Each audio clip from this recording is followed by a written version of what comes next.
뱃살 이렇게 줄이는 친구들도 있더라고요. 아, 적절합니다. 뱃살 현대소설. 자, 네 공부에 현대소설 공부에 뱃살을 빼주겠다. 자, 다이어트 해주겠다. 7번에 광장까지 봤고요. 8번에 어둠의 혼으로 가겠습니다. 어둠의 혼.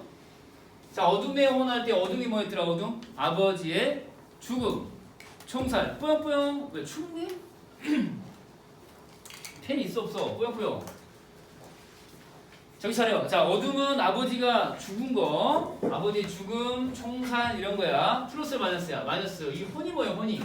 이 어둠을 지켜보는 영혼 이런 뜻이에요. 누구의 혼이야? 아들인, 그쵸? 아들인 그 소년의 눈이에요. 알겠죠? 자, 이렇게 해서 이제 이 작품 제목을 보면서 연상할 수 있어야 되고, 전쟁 그럼 맞아요? 틀려요? 띵. 알겠죠? 전쟁 아니다. 뭐라 그러니? 전쟁 직전의 상황이다. 기억을 해두시고, 좌우의 이념들이 전쟁 직전의 상황이다. 이 헷갈리면 안 돼. 전쟁의 비극적 상처를 꺼져. 자, 작품 수업소설자 1인칭이니까요. 그래서 다시 한번 이야기 안에도 자동으로 체크 딱 해두시고, 나라는 편이 나온다 안 나온다? 나온다. 그리고 어둠은 아버지 죽음이라고 아까 설명했지. 자, 그래서 이제 형광펜으로 색깔을 딱 하는 거야. 어디에다가? 여기 어둠에다가 색깔을 딱 하시고, 마이너스다. 혼은 나, 즉 소년의 혼이다. 색깔 딱 해두시고, 나열인 서술자를 통해서 이념 대립의 비극성을 부각하고 있다. 아이의 눈으로 보니까. 그리고 이제 천치누나 이름 뭐였지? 분임. 자, 형광펜 색깔 딱 해놔. 요게 이제 페이크로 나올 수 있는 게 뭐냐면은, 분임이라는 큰 누나가 동생인 나를 챙겨준다랄지, 보살펴준다랄지, 안쓰럽게 바라본다랄지, 이런 식으로 지각을 가진, 인식 능력을 충분히 가진 존재로 그려지는 선지가 나와. 그러면 아, 맞겠지, 누나니까 이러면 돼 안 돼? 안 돼요. 왜? 얘는 천치야. 알겠죠? 분임이 나오면은 분간 못하는 아이예요. 알겠죠? 지능이 좀 떨어지는 안타까운 사연을 가진 누나다. 이거 페이크 나오니까 조심하시고. 그 다음에 오히려 여동생인 분선이가 언니인 분임이를 보살핀다. 이걸 기억해야 돼. 이거. 응? 보살피는 건 여동생이고, 분임이는 그냥 어린아이처럼 칭얼거리고 울고 투정 부리고 이런 존재. 요게 시험 포인트야. 그걸 알아야 돼. 막 이 주제 막 졸라 외우고 해봐야 뭐해. 결국 문제는 그게 나오는 거예요. 헷갈리면 안 돼. 여동생이 초등학교 몇 학년? 4학년이다. 기억해 두시고. 근데 언니를 막 챙겨. 되게 갸륵한 거죠. 자, 그리고 나서 인물들 사이의 관계 문제 중요하다라고 했잖아요. 오, 벌써 물이 끓기 시작합니다. 물 부었고요. 면발 불기 전에 빨리 마무리합시다. 어머니의 아버지에 대한 태도는 원망이다. 형광펜 색깔. 어머니는 처음부터 끝까지 아버지를 원망합니다. 남편이란 작자가 돈은 벌어오지도 못하고 수배 상태에서 무슨 좌익 계열에 가담해가지고 노동자들의 파업에 관여해서 수배 상태에서 쫓기고 있고, 그러다가 총살당하고 말이죠. 생계는 전혀 책임지지 못하고 원망으로 끝나는 거야. 이거 기억해야 돼. 뭐 남편을 이해한다느니 뭐 이런 식으로 막 나올 거란 말이지. 알겠어요? 그런 거 X. 그 다음에 찬수 아저씨 색깔 딱 해놓고, 찬수 아저씨 독특한 캐릭터다. 요 인물 기억해야 돼. 허무주의. 뭐라고? 허무주의. 일제치하에서 뭐라고? 일제치하에서 강제 동원된 학생 출신의 군인이었단 말이에요. 알겠어요? 그래서 이제 전쟁에서 팔을 잃고 하루하루 술로 보내는 부유한 집안이. 이것도 헷갈리면 안 돼. 근데 부유한 집안이, 알겠지? 하루 종일 술 먹어도 되는 집안이야. 근데 인생이 그냥 슬프고 괴로운 거죠. 폐악질을 일삼고 이럴 수도 있는데, 그렇게까지 비유기적인 데로는 나가지 않고 그냥 혼자 쓸쓸하게 술 처먹고 이렇게 괴로워하는 인물. 알겠죠? 이거 기억해야 돼. 그럼 만약에 이제 예를 들어서 문제 극복의 의지 막 이러면 맞아 틀려? 틀리지. 찬수 아저씨 나오는데 막 의지 이딴 식으로 나오면 돼 안 돼? 안 된다고. 그런 의미에서 허무주의를 기억하는. 주제 외워봤자 뭐하니? 누가 주제를 물어보니? 누가 주제를 물어봐? 자, 라면 다 끓었고요. 자, 면발. 이번에 좀 탱글탱글. 자, 9번 작품 순위삼촌으로 갑니다. 수인삼초는 선생님 개인적으로 매우 그 열과 성을 다해서 정성스럽게 정리해드렸던 작품 중에 하나인데 내가 좀 심혈을 기울인 작품 몇 개 있죠. 한번 뽑아볼까요? 우리 동네 황씨, 수인삼촌, 그다음에 투명인간, 그리고 이제 서정인의 강, 이런 작품들, 내가 좀 정성스럽게 다뤄줬던 작품들이죠. 눈여겨보시기 바랍니다. 삼촌은 이제 남녀 불문이다. 남자를 뜻하는 게 아니다. 제주도에서만 남녀 불문 먼 친척에게 쓰는 호칭이다. 기억해 두시고, 이건 공간적 배경이 제주도라는 것을 얼핏 보여준다. 순이 삼촌의 삼촌이었습니다. 작품 속도술자다. 근데 주인공이 아니야, 이 친구. 주인공 아니야. 나라는 표현이 나오는데 그 나라는 인물은 관찰자에 불과하다. 주인공이 아니야. 주인공은 순이 삼촌. 서울에서 이제 잘 나가는 기업의 부장으로 있는 인간이 8년 만에 고향을 내려가는 거야. 집안 문제 상의를 하기 위해서. 근데 내려가서 들어보니까 순이 삼촌이 돌아가셨다는 거 아니야? 그 여자분이. 자, 이것도 이제 형광펜 색깔이 되겠죠. 과거와 현재의 교차를 반복한다. 요거 기억해 두시고요. 현재 시점에서는 서울에서 직장 생활하는 나가 제주도로 내려온 이야기예요. 현재는. 근데 그 친척들에게 이야기를 듣는 건데 회상이 막 계속 나오는 거 아니야? 응? 가령 예를 들어서 이제 1년 가까이 우리 집에서 그 가사 도우미 역할을 해주셨던 우리 순이 삼촌에 대한 회상이랄지.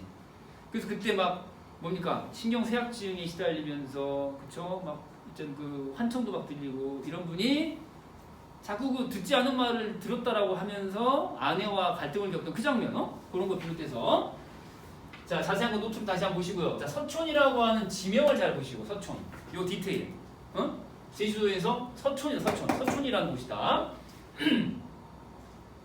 이 초등학교라는 공간에서 이 집단학살이 이루어지는데 그때 이제 나는 살아남죠. 당신은 몇 살? 7 years old. 7살. 자 그리고 나서 남한군의 양밀학살로 아들과 딸을 잃습니다. 누가요? 순이 삼촌이 그 옴팡밭에서 시체 더미 사이에서 살아나가지고 내가 살아남은 그 공간인 초등학교로 찾아오는 거죠. 터벅터벅. 자, 요런 기본 틀은 알고 있어야 돼요. 이 비극적인 어떤 상황을 기억해야 된다. 순이 삼촌이 자식을 잃고 살아남은 그리고 이제 유일하게 딸 하나 남고 그 딸과 함께 이제 여차여차 하는 이야기. 자, 삼촌에 대한 호칭은 설명했고요. 순이 삼촌이 그 사망 당시에 56세였고 과부인데다가 그 음독자살로 이제 사망을 했다. 근데 그 옴팡밭이라고 하는 공간이 어디냐? 라는 게 이제 중요한 거죠. 그 자살한 공간이 어디라고? 그 옴팡밭이야. 그 옴팡밭에서 가만히 누워가지고 사망이 일어났다. 응? 그 비극적 이 공간이잖아요. 그래서 사망했다라는 거. 이거 아주 디테일하게 막 써놨지. 꽁 잡는 그 약, 사이나 같은 거. 이것도 이제 알고 계시는 게 좋다. 이렇게 이제 마무리하시고 다음 작품. 자, 다음 작품 제목 이제 10번 작품입니다. 거의 다 왔네요. 나상이에요. 나상은 누굴 말합니까? 형이냐, 동생이냐? 시작. 형. 형이에요. 나상은 뭐야? 형이야. 벌거벗은 상. 순수를 근원의 순수한 인간상을 나타내는 나상. 누구? 형. 형이 아까 그 누구하고 비슷한 어떤 지적인 상태냐? 누구랑 비슷해? 부님이랑 비슷한 상태야. 자, 액자식 구성이라는 게 일단은 중요합니다. 그래서 형광펜으로 색깔을 딱 하시고요. 액자식 구성이라는 게 일단 중요하다. 그래서 외부 이야기는 이제 1인칭이고요. 관찰자예요. 그러니까 이야기를 듣습니다. 철이한테 내가 이야기를 들어. 나는 관찰자야. 주인공 아니야. 내부 이야기로 하면은 3인칭 전지적 작가시죠. 철이가 들려주는 그 형제 이야기를 듣는 게 이제 내부 이야기가 되는 거죠. 자, 이거 잘 봐야 돼. 전쟁 시점이다 이거. 전쟁 시기에 포로송환 기억나요 안 나요? 포로호송 기억나요 안 나니? 포로호송 포로를 끌고 가는 장면이야. 북한군이 남한 포로를 끌고 가는 장면이에요. 알겠죠? 이동 공간. 자, 공간의 이동에다가 현관표현 색깔을 딱 하시고 나머지 지명은 놔두고 포로를 끌고 갈 거 아니야. 비행기로는 뭐 이게 어림없죠. 포로들을 미쳤어. 아까운 그 비행기. 터벅터벅 그냥 걸어가는 거야. 그래서 통천 지나 원산 지나 양덕에 그 지나쳐서 영의 상깃을 걸어가가지고 만포진 포로 수용소로 가서 이게 북한군이 운영할까 남한군이 운영할까 이 포로 수용소는 북한군이 운영하는 포로 수용소에 갇혀 있다가 포로 교환으로 풀려났다라는 이야기로 끝나는데 결국은 누가 누구라고 합니까? 외부 이야기의 처리. 결국은 내부 이야기의 누구? 형이냐 동생이냐? 동생이다 라고 결말부에서 털어놓는 이야기. 요 틀은 기본적으로 기억하고 있어야 한다. 포인트는 뭐야? 공간의 이동. 요거 기억하란 말이에요. 알겠죠? 시간의 흐름에 따른 공간의 이동입니다. 내부 이야기였습니다. 경비병들은 대체로 냉혹한데 요거 잘 봐야 돼. 경비병들이니까 무조건 억압하고 나쁜 시키들 이러면 돼 안 돼? 안 돼. 여기다가 색깔. 한 사람만은 한 사람은 인정이 있는 존재. 뭘 줘? 밥덩이. 덩이 밥덩이. 쌍이 밥상이. 아니면 덩이 밥덩이. 요걸 준단 말이에요. 누구한테? 형한테. 여분으로 줘요. 형이 이러면은 밥을 또 줘. 그거를 이제 주머니에 넣었다가 종일 좀 딱 기억나지? 밥덩이를 좀 손때를 잔뜩 묻혀서 형의 입맛을 돋구기 위해 그런 거죠. 손때를 잔뜩 묻혀서 형 입에 아니 자기 입에 넣는 게 아니라 동생 입에 넣어줘. 동생한테. 그래서 형과 표현 색깔 덩이 밥덩이. 자 애정. 자 누굴 향한? 동생을 향한 형의 애정. 이거 기억해야 돼. 자, 한 명이, 두 명이 인정을 지닌 경비병이 있다. 기억하시고요. 자, 다음 작품 가겠습니다. 아주 면발 쫄깃쫄깃 오동통통 내노구리 잘 익었고요. 다음 11번 치숙으로 갑니다. 치숙. 그러면 뭘 생각해야 돼? 반어. 뭐라고? 반어. 반어를 기억해야 돼. 치숙은 어리석은 삼촌 혹은 뭐 숙부 이런 얘기인데 어리석은 숙부냐 아니면 실제로는 현명한 숙부냐? 실제로는 현명한 거죠. 근데 이제 제목상으로 반어적인 제목을 썼다라고 하는 거. 누구 입장에서? 서술자인 나 입장에서 그렇다. 친일로 기울어서 순응하고 동화된 친일적 인물 나. 기억나요 안 나요? 나요. 기억나요? 작품 속 서술자다. 당연히 체크하시고. 근데 1인칭 관찰자 시점입니다. 주인공은 어디까지나 누구니까? 치숙이니까요. 자, 오촌 고모부에 해당하는 것이고요. 33살입니다. 졸라 나이 많았을 것 같지만 그렇게 또 많지도 않아요. 근데 감옥에서 몇 년을 지냈지? 몇 년을 지냈어요? 5년을 지냈어요. 감옥에서 5년 동안 지냈는데 사회주의자였잖아요. 사회주의자. 기억나요 안 나요? 사회주의자. 감옥에서 5년 썩고 나왔어요. 이 생활 능력이 있겠니 없겠니? 없죠. 그래서 무능합니다. 그걸 초반부에 이제 풍자하는 내용이 나오죠. 그래서 전반부하고 후반부를 나눴을 때 나의 독백이 얻는 효과는 뭐냐? 이렇게 또 감상 문제가 나올 수 있어요. 그러니까 나의 독백이 주는 효과는 뭐냐? 이 친일로 기울어 있는 현실 수능적인 인물의 눈으로 봤을 때는 감옥이나 살고 온 이 삼촌이 오촌 고모부가 마음에 안 들어. 오촌 고모부가. 그치? 그래서 누구를 비판하기 좋아? 아저씨를 비판하기 좋죠. 무능하다. 자, 그 다음에 이제 후반부의 대화의 효과는 뭐냐? 독백은 그렇고, 대화는, 그러고 보니, 그런데, 알고 보니, 아저씨가 나쁜 사람이 아니더라. 알겠죠? 누가 나쁜 놈이야? 내가 나쁜 놈이더라. 라는 거를 독자로 하여금 일깨우게 하는 대화의 효과. 속물성을 풍자한다. 됐죠? 그래서 이제, 아내도 일본인 여자로 이제 선택하려고 한다느니, 거의 뭐 문화적으로 거의, 그쵸? 일본에 동화되어 버린 인물로 나오죠. 자, 이제 지금 잘 봐야 돼. 요건 이제 형광펜으로 색깔할 거야. 요런 것들이 주의하는 말이에요. 보기 감상 문제에서 작은 따옴표 처리해가지고 설명하는 문제들 나오잖아요. 그래요, 안 그래요? 아니, 그러면 기계적으로 압축 요약해주는 강의 들어봤자 아무 소용 없어. 문제가 어떻게 나오는지 알아야 돼, 문제가. 알겠어요? 그래서 이제 이 버린 놈이라는 표현, 누가 쓰는 표현일까요? 버린 놈. 누굴 비판하는 거야? 나를 비판하는 것이기 때문에 아저씨 입에서 나온 얘기예요. 이 버린 놈아. 이렇게. 그러니까 버린 놈이라는 얘기가 뭐 쓰레기 버린 놈이라는 얘기 아니라 인생 다 버린 놈. 알겠죠? 너 인생 그렇게 살래? 네, 그런 뜻으로 하는 얘기예요. 그래서 일제 순응하고 동화되는 것을 꼬집는 비판하는 아저씨의 대화 가운데 나오는 표현이다. 알겠죠? 어린 놈이라는 표현은 플러스에 마이너스야? 아니 어린 놈? 버린 놈 마이너스야? 알겠죠? 자 다음 안 끝났어. 다음 장 넘겨. 그럼 이제 듣고만 있을 내가 아니죠? 듣고만 있을 내가 아니야. 그래서 나라는 인물이 아저씨한테 돌려줍니다. 내가 버린 놈이라고? 당신은 주책꾸러기야. 럭이 꾸러기 주책꾸러기. 그래서 플러스에 마이너스야. 역시 마찬가지로 마이너스 표현이고 내가 누구한테 얘기야? 아저씨한테 한 얘기예요. 그래서 무능하다. 다 커가지고 결혼해가지고 말이죠. 마누라 두고 말이지. 연애질이 나려고 말이지. 그리고 또 뭐야? 책임도 못 지고 말이지. 그런 거. 이렇게 이제 체크하는 거예요. 작은 따옴표 처리된 보기감상 문제를 대비를 하라는 얘기예요. 자, 아주 알맞춤하게 잘 읽었고요. 다음 사발면으로 넘어갑니다. 자, 12번이고요. 자, 만세전이 되겠습니다. 만세전. 자, 염상섭의 만세전 보시는데 자, 오른쪽으로 바로 갈게요.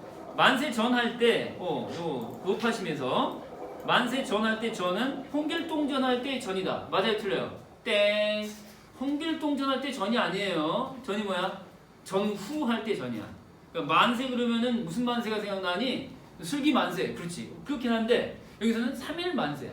3일 만세 운동을 얘기하는 거예요. 그쵸? 그래서 3일 만세 운동이 일어나기 직전을 배경으로 하고 있다. 요걸 이제 기억하시고 일본으로 유학 갔던 남성 주인공의 이야기. 아내는 국내에 있었으나 사망에 이르고 사망했다는 사실을 듣고 집으로 돌아왔다가 일본 돌아간 이야기. 기억나요? 안 나요? 기억나죠? 작품 속 소술자입니다. 체크해 두시고 아주 간단한 것들만 체크할 텐데 공동묘지법에다가 다시 현관편으로 색깔 딱 하겠습니다. 공동묘지법을 매개로 가짱수와 누구? 나의 의견 대립이 있다. 내 입장에서 봤을 때 허례허식이고 현실을 도외시하는 가난한 현실을 도외시하는 가짱수의 모습. 이게 이제 비단 가짱수 개인에 그치는 게 아니고 조선 전체의 문제고 조선인 전체의 문제다라는 생각으로 비유적인 표현 공동묘지 이런 게임 알아요 몰라요? 저는 모르는데 우리 사용단 선생님께서 가끔씩 식후에 불러 모아다가 공동묘지 노래를 부르시더라고요. 저는 잘 모르겠습니다. 부대기, 대기대기, 부대기 이런 것들 전부 다 조선인으로서의 그 자주 표현에 해당한다.